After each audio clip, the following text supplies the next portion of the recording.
survival did not mean freedom. When the slave ships finally reached land after weeks of darkness and disease, the survivors stepped onto unfamiliar shores, believing the nightmare might be ending. But the chains remained around their wrists, and the truth arrived slowly. Crossing the ocean had only delivered them into another prison. The Atlantic Ocean behind them stretched endlessly to the horizon, swallowing the screams and bodies of those who never survived the journey.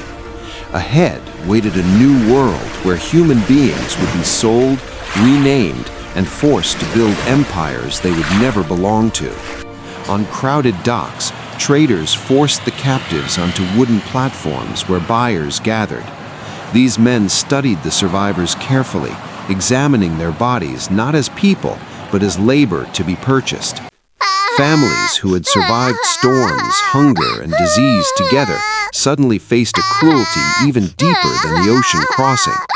Traders separated them within minutes, pulling children away from their parents while buyers argued over prices. A father might be sent to a distant sugar plantation while his daughter was sold to another colony hundreds of miles away. The Atlantic world scattered families like leaves in a storm. Auctioneers shouted numbers over the noise of the crowd. To the buyers, strength meant profit. Youth meant years of labor. A person's life could be reduced to a single price. Once sold, the captives were marched inland toward plantations where endless rows of crops stretched farther than the eye could see. These fields would become the stage of their daily struggle to survive.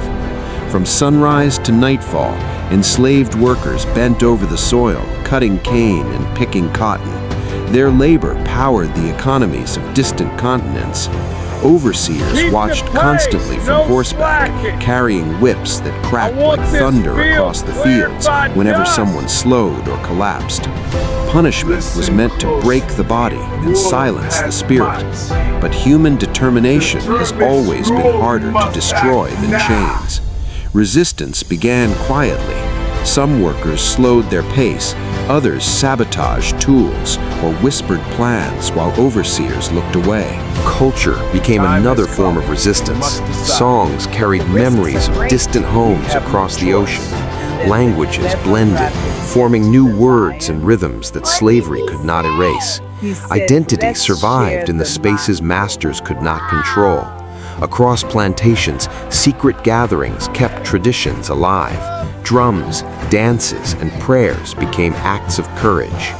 Sometimes resistance erupted into open revolt. Armed with tools or stolen weapons, enslaved people fought back despite the overwhelming risk. These uprisings terrified slave owners across the Atlantic world. Each rebellion reminded them that control built on violence could never be permanent. Some captives escaped into forests and mountains, building hidden communities beyond the reach of plantations. Meanwhile, across the ocean, voices against slavery began growing louder. Writers, former slaves, and activists exposed the brutality of the trade. Testimonies from survivors shocked the public. Stories of chains, auctions, and whips spread through newspapers and speeches. Slowly, the world began questioning the morality of a system built on human suffering.